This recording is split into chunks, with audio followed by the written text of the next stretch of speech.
It's time for the PEBAheads for this week's podcast episode. We got myself, Sean from Scottish Claymores. We've got Michael from New Jersey and Jay from Florida. How are you doing, guys? Good. How's it And going? Well, we're going to try to keep this first one short and sweet, hit some preseason predictions, maybe get into teams that some people may be thinking are on the rise, but maybe we view it a little differently, and kind of maybe pick a team that other people are sleeping on too. So if we've got time, we might get into some other topics, but let's dive right in. Jay, let's start with you. You've had all off season to look over all these rosters. You're trying to figure out, you know, who's going to compete against Florida. You know, Kentucky's always going to be there. Yeah, Kentucky's there. West Virginia's there. West The Washington Virginia. Sun's there. You've Yep. got, I think you're what the Imperial League, right? Like the Transatlantic, like that's kind of 4 or 5 good teams there. Like so, I think a lot of teams have, I'd say, closed the gap. I think Florida didn't win last year, hasn't won the last couple of years. So I think there are some really good up and coming teams out there. I think even like a Charleston. Right? I think they've got a lot of talent on their team as well. So I don't really know, if I had to choose one, like who's going to be there or who's going to knock the top teams off their perch. I think it could be the Claymores. I think long term they're set up for a lot of success, and I think Hartford's there too, just with that pitching they've got. So.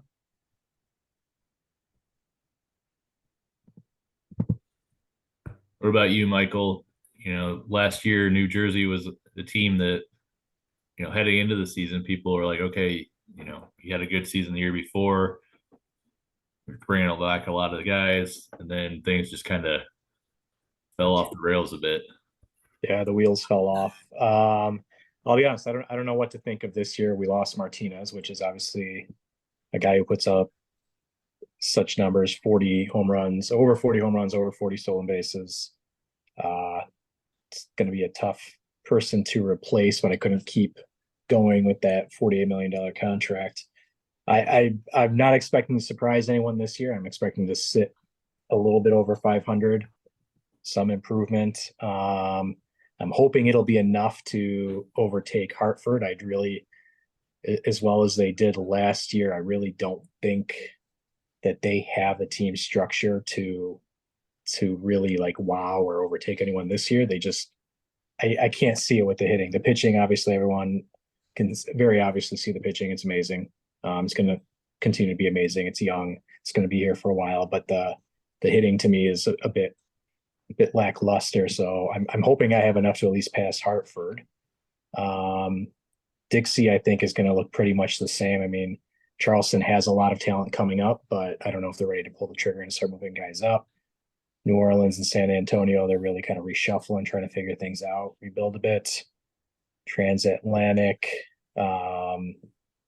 London's still trying to do their thing and trying to stay competitive. Obviously, some big pickups in Scottish land over there with Martinez and others. So I'm expecting the Scottish to be able to probably move up, if not overtake London, at least be right there with them. Amsterdam, I'm not huge on Amsterdam, but I also don't know their team that well. And then the rest of the division to me is also kind of just reshuffling. So I feel like a lot of the teams are in this state of just shuffling players, trying to find pieces, waiting and buying time until their prospects get ready. So it should look pretty much similar to last year, realistically. No one's talking about the SL though. No one did their research there because none of us played there. Yeah, all 3 of us are in the IL. But I still follow the SL, mainly the Great Lakes. I'm still rooting for their malts. I think I think Thad's actually doing a great job of really kind of, he came in and kind of recognized, like, this is my plan moving forward. I'm gonna stick to it. He hasn't really kind of given up on any of the prospects. He's kind of decided, like, this is the way that I formed the team, and kind of wants to move forward with it that way, which is kind of cool. Yeah, I'm right there with you. I want Madison to succeed. since I abandoned them to jump ship to New Jersey, I want to see them finish the job and get to the playoffs. How dare you abandon Madison? Oh, my bad. One What team about to you? watch out for in that division would be new manager out of Duluth, Tim.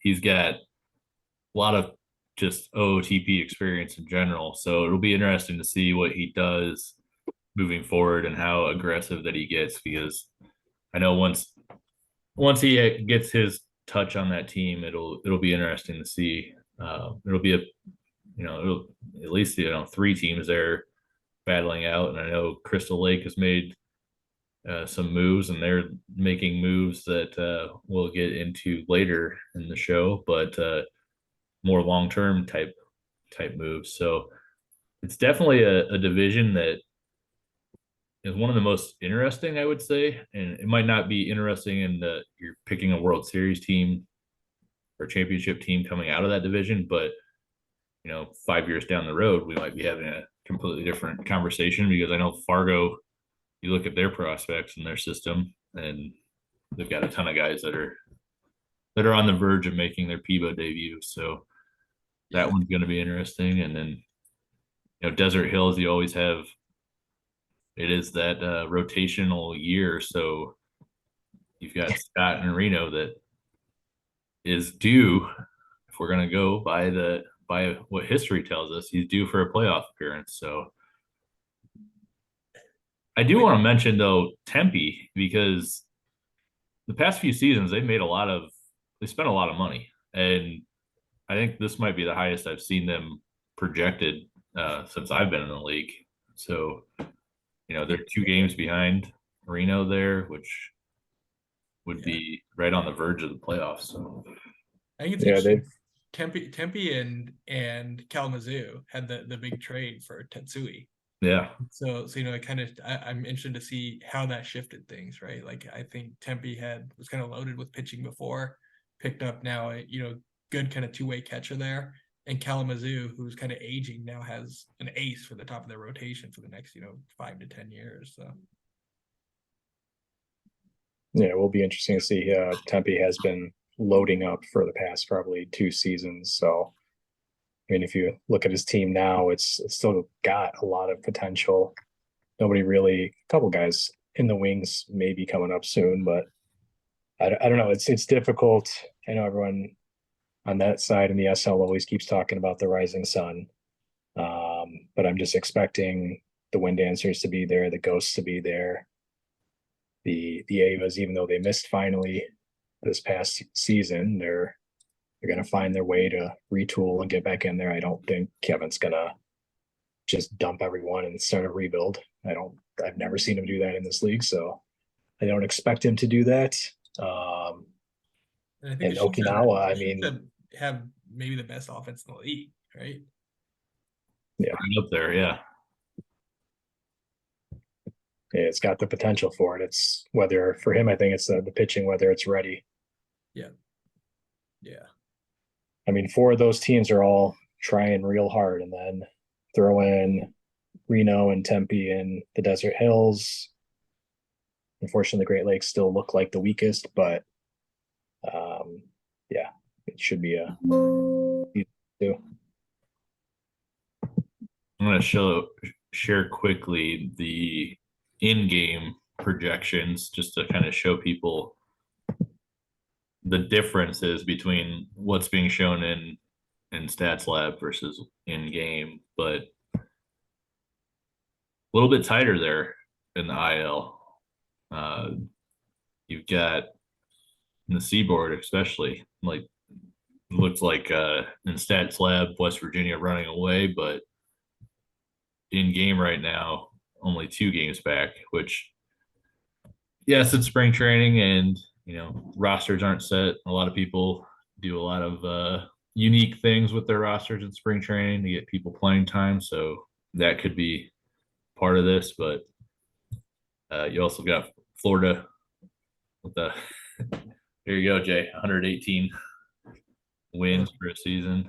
An overestimation. I think maybe 117 or something. Seems a little more fair. Be a little bit more accurate. You know, Can't wait it's to so see. nice that you were trying to unload all that talent just so that you could get down to 118 wins. I mean, I tried, right? Yeah. Wasn't there. There's no market. Who would have thought? What I like looking at on these is the more so like the projected runs and the runs against, and just kind of identify who the top teams are. Obviously, Florida's offense is still ridiculous.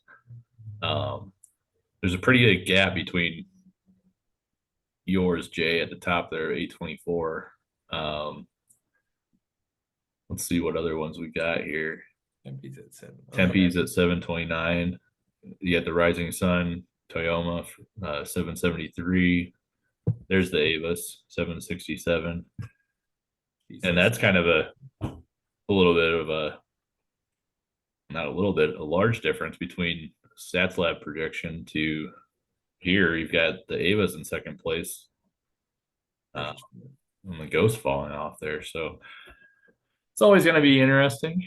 It's always fun to look at. You know, you take it with a grain of salt, really, on the importance of these things, but it's something. It's one projected. What do they say? One projected sim out of 100 or more of what could possibly happen. So it's definitely interesting.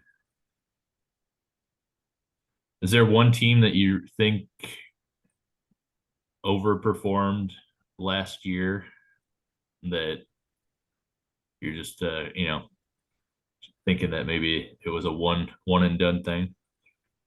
I don't know in so much that I'd say overperformed, but you know, if I kind of had to zero in on a team that maybe made the playoffs last year that I don't think, you know, might this year, I'd say maybe London. You know, I think they've got, like, you know, kind of well-rounded team, but that division is much more loaded than people give it credit to. I like to say, you know, the transatlantic is like the Rising Sun minus the trash talk. Like, you know, 1 to 5, really kind of anybody there can beat any given team on any given night. So, you know, not to say, you know, London's got a bad team, but I think, you know, if I had to choose one of the playoff teams that might not make it this year, I'd probably zero in on them. Yeah, I think, I mean, that's interesting you bring it up, because I know when I joined this league, that was one of the things I noticed, was that you had a group of like 4 or 5 teams that were all very close in terms of talent on the roster. So depending on how, you know, how lucky you got with maybe avoiding a major injury, or, you know, someone getting hot, or you call someone up and it makes that final difference between playoffs versus not. Yeah.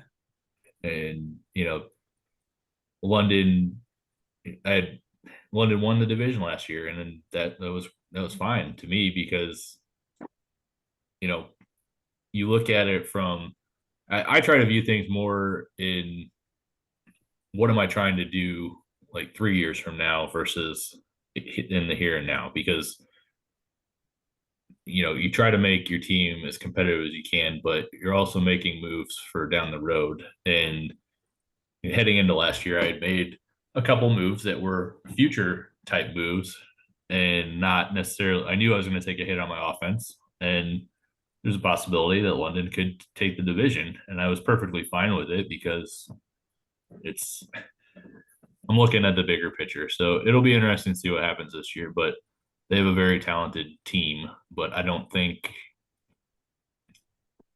the additions we made and what we're, you know, planning to do in the future, well, it'll be interesting to see how it shakes out.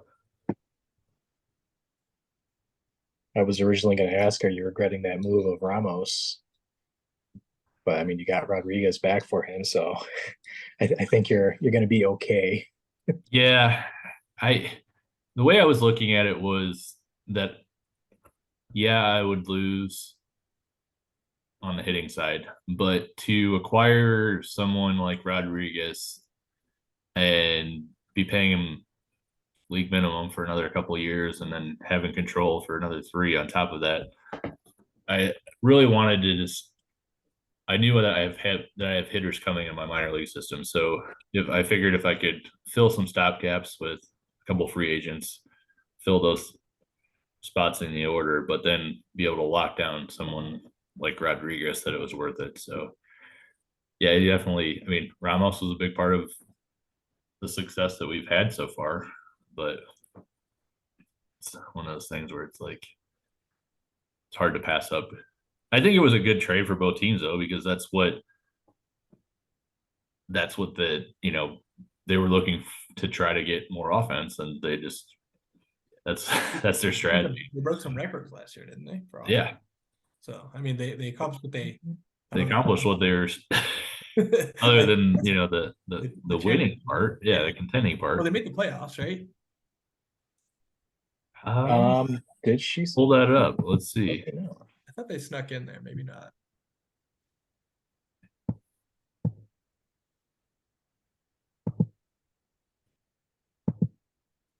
They did, yes. They ended up yes. dropping to the Badgers.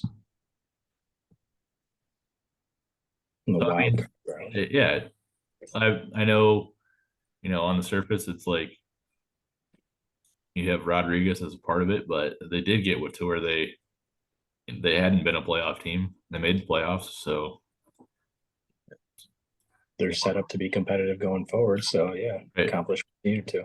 Both teams get what they want, and really that's kind of what most trades should be. Like both teams feel like they got what they want out of it, and the other, you don't feel like he got screwed a year down the road. So Reno actually did end up making the playoffs this past year. I was gonna say, I thought they did. I thought 94 and 68. 3 in a row, huh? And so that means there's going to be a regression next year. I was going to say, so now we can't talk about the rotation. Yeah. It's not a thing.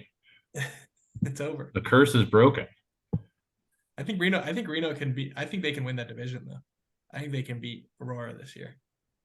I don't know. Aurora's got the largest salary in all of PEBA right now. Yeah, that's true. They brought on some additional players. Thanks to Jay. That's what I keep hearing. It's my fault. So. You can't let Mike hide anymore. Now he's right out in front with being the top team in regards to salary. for just the one more year. All of it's coming off next year, it seems like. Yeah, but I think to what Sean was talking about too, though, like, we had to deal a lot of players last year that, we probably would have been more competitive if we kept a Luby Van Dam, right? If we had kept, some of those, hitters that we had in the infield. But to Sean's point too, like you kind of always have to keep the future in the back of your mind there. That was kind of the I guess the big reason Aurora is #1 in salary now, huh? Yeah, for those that don't know, here's your Aurora salary here. 188 million. 188 million. Yep. I did like how will we ever compete against them? I kid. Reno can do it. I'm all in on Reno this year. I don't know. If you go off of I know Sean, you mentioned this earlier. If you went off just the off-season transactions and who's put in or made the biggest acquisitions, I guess, if you want to look at it that way. I mean, Palm Springs picked up nothing but serviceable guys left and right trying to improve. So massive improvements across the board. It'll probably only get them to about 500, but I'm going from a 49 win team, but you never know. Maybe they found the magic potion there and they're all of a sudden going to compete. Yeah. I doubt it, but should be a nice, more competitive division. So then that should drop some of the other teams' wins, right? Yeah, he's in the future too. Like either way, he said like it's November 27th today. I saw in the chat. Are we proving that time travel is possible? It is. But I agree completely, Mike. Like Palm Springs, will they surprise? I wouldn't bet on it, but I think I wouldn't be surprised if they surprised. For the big thing for me is just that there's so many more competitive teams. I mean, Crystal Lake put in the effort, Palm Springs put in the effort. Obviously, Aurora improved, the Ava's improved. I mean, a lot of teams put in the effort to try to get better. So hopefully there'll be a lot less teams to just steamroll in that league. So then some of these bloated wins tend to go down a bit. Yep. Evens out a bit more. Yeah, I mean, even if Palm Springs gets up to like 60, 65 wins, that definitely makes an impact on the rest of the league and some of these high win totals. So, Oh, yeah. It's the bottom line too, the finance side of it, right? Like Yep. you win, 70 games versus 50. That'll kind of show up in there. So you got more money to spend next off season. well, and the hot topic over the offseason of Burrough being signed by Crystal Lake, it's interesting to, you look at what Crystal Lake's acquired outside of Burrough, because you're not going to have any WAR shown, and they were number 2 in WAR gained. So, yep, that'll be interesting because you're adding that 6.5 WAR, you're filling some gaps, and then you're adding Burrow on top of it. So, it's not that unrealistic that they could be at or around 500 and possibly be on the positive side of it. So, and I think they're in that division too, where it doesn't. I don't think it takes a ton to win that division. Yeah, the Great Lakes is extremely tight. Yeah, so it really could be any of them. Yeah, but that Burrow you gonna talk about that Burrow contract? Or? I mean, we can. And let me make sure my laptop is plugged in here, because apparently You're battery 10%. Yeah. We don't want to lose this key recording here of discussion of Burrough. Historic first episode ever, the PEBAheads. Yeah. Well, through 1 week of spring, he's only hitting 231, no home runs, 1 RBI, negative 0.1 WAR. Give up on him. Yep. Time to trade him. Yep. Buy him out. Now, I will say for everyone, all the scouting ratings that you're seeing here are the OSA ones. So sorry, you don't get to see what my scout says about every player. But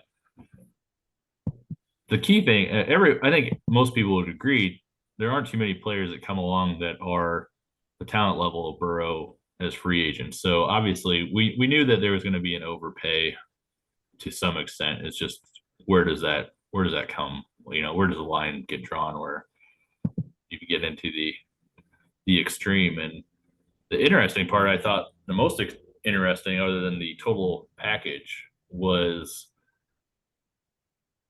that there were at least three teams at the end that were still bidding on them. So it wasn't like, it was just one team bidding against the computer, or, 2 teams that were just got in a bidding war and got out. And it got to this level because of multiple teams. So, before people, get too on the Crystal Lake, what are you doing?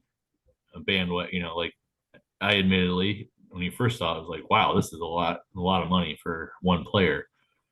But I do take the step back and be like, okay, there were other teams that were also bidding this. It wasn't just one person that made the offer and it was accepted. So yeah, it's that. And I also think the structure is really, I mean, he kind of structured it in a way that, right now he had money to spend, right? Like a lot of this money just disappears into the ether every offseason. He didn't really cripple his chance at going after international free agents this year, right? Because this guy doesn't count as one.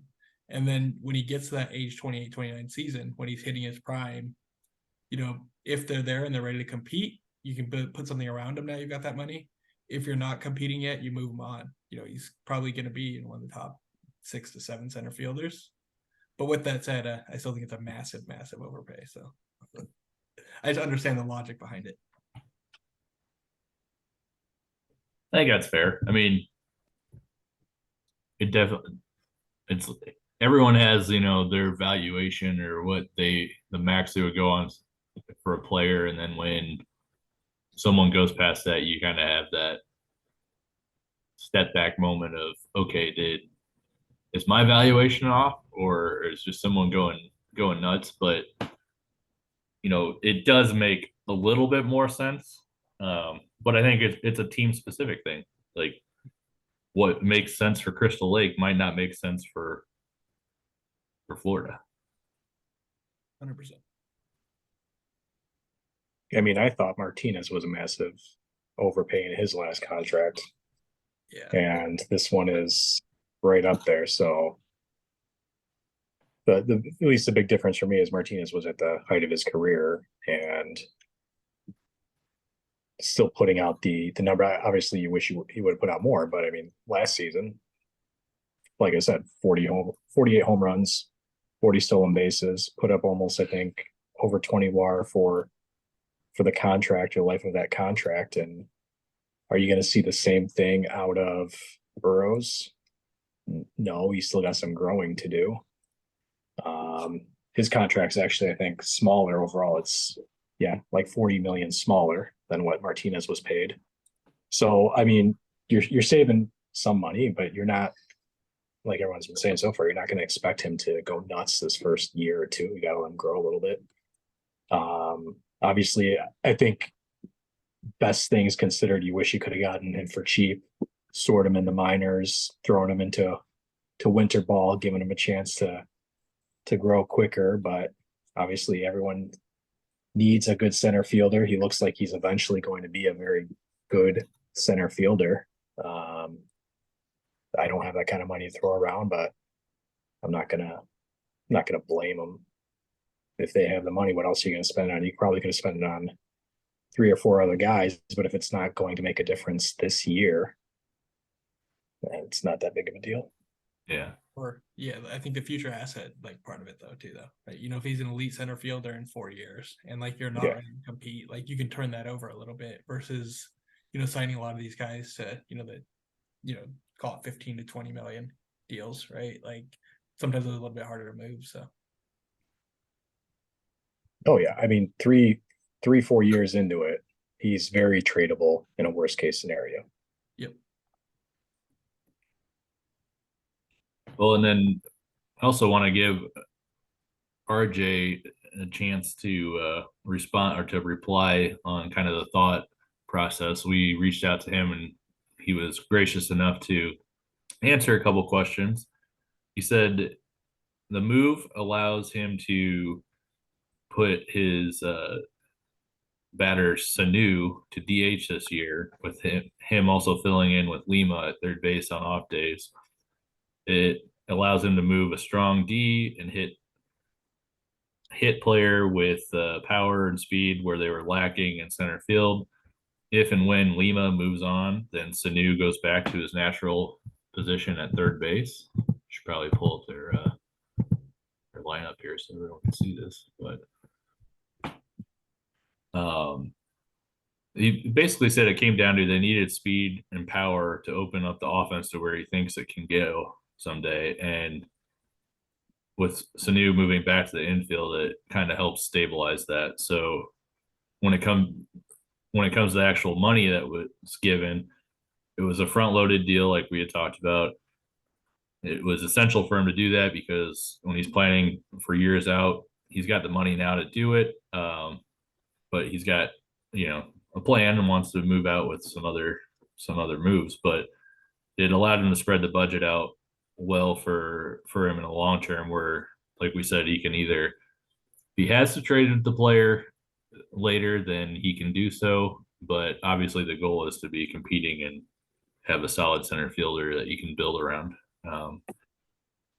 He also said that, this is a rare talent in center field where a team like Crystal Lake doesn't really have the opportunity to acquire a player like this that often. So they had the money and was able to go and get players. So, I mean, I think it is important to kind of let people give their perspective on why a move is made instead of just kind of the quick knee-jerk reaction that everyone does, especially on Slack, where you're like, what the heck's going on? How did you do this? Or why did you do it? And you overpaid. And it's like, it does give you a little bit of a perspective on why the move was made. So,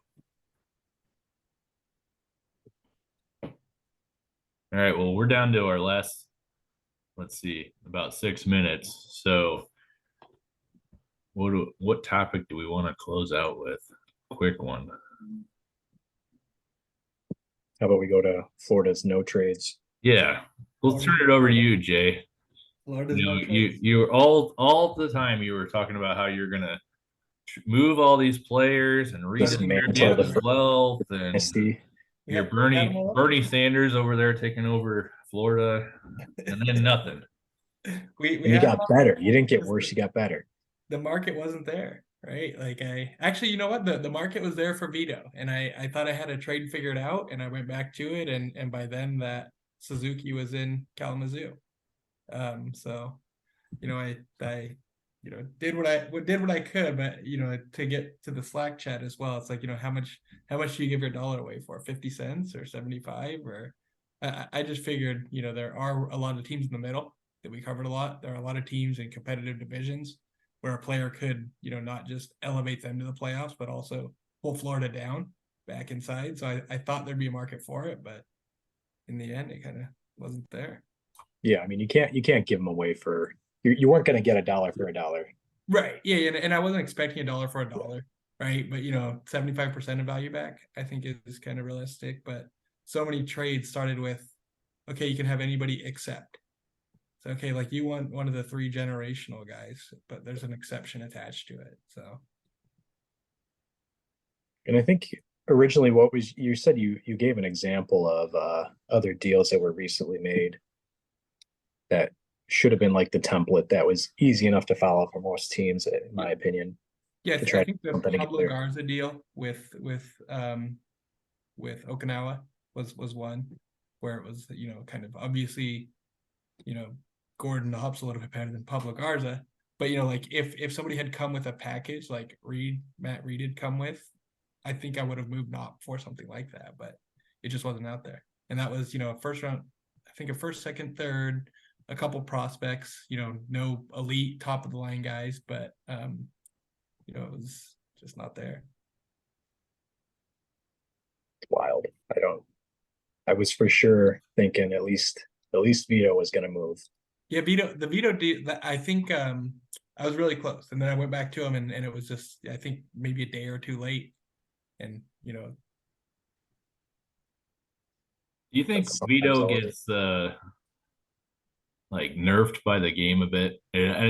It's hard to say. It's crazy to say that because you see 9.5 WAR, you see 10, but like Yeah. a guy that has 10 contact, 9 home runs power, and then 10 I. It's you see all you know in the league where you had all these people hitting 50 home runs. You would think 10, 9, 10 would be automatic. Yeah, how's he not hitting 60 or 70? Yeah. Yeah. I don't know. I think, you know, on the WAR side, I think it's because he plays first base. This year he's moving to third though. So we'll see how he does there. But yeah, I was kind of surprised too. I thought he'd at least, you know, hit 40 or 45 last year whenever he's hitting 50. And it wasn't like he was hurt or anything at all. He played more games actually than he has the past 2 years. So yeah, that's 3. Speaking of the 50, the home run boom, we had 1, 2, 3, 4, 5 individuals hit over 50 last year, which is unheard of for our league. maybe it's a shift. Maybe we're entering the steroid era of PEBA. Michael put a stop to that. So I think we need more speed. Crank it up. All right. Nice With that, I think I'm going to close it out on our first episode. This one was a little shorter than what we plan on doing, but I think we hit on some good topics and get people excited about the upcoming season. We'll try to do some more of these and then also bring in other GMs around the league to kind of get their perspective on things and talk about their teams. So if you are interested in being on here, reach out to one of us and we'll try to get you on a future episode. So thank you for your time today and see you on the next time. See you. Thanks, guys. See you. Actually, wait, Sean. Yeah. You got to show the jersey, bro. Oh, yeah. He's got the Claymore jersey. Let's see if it worked. Now I'm too close. There you go.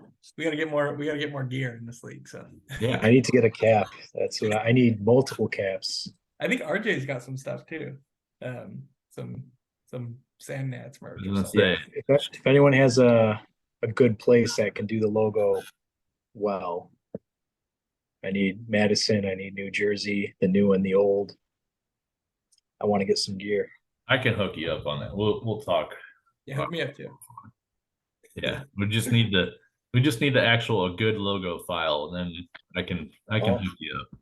I've got all of mine at least, so that I Alright. can get. All right. Thanks, guys. See you guys later. Awesome. Thanks, guys.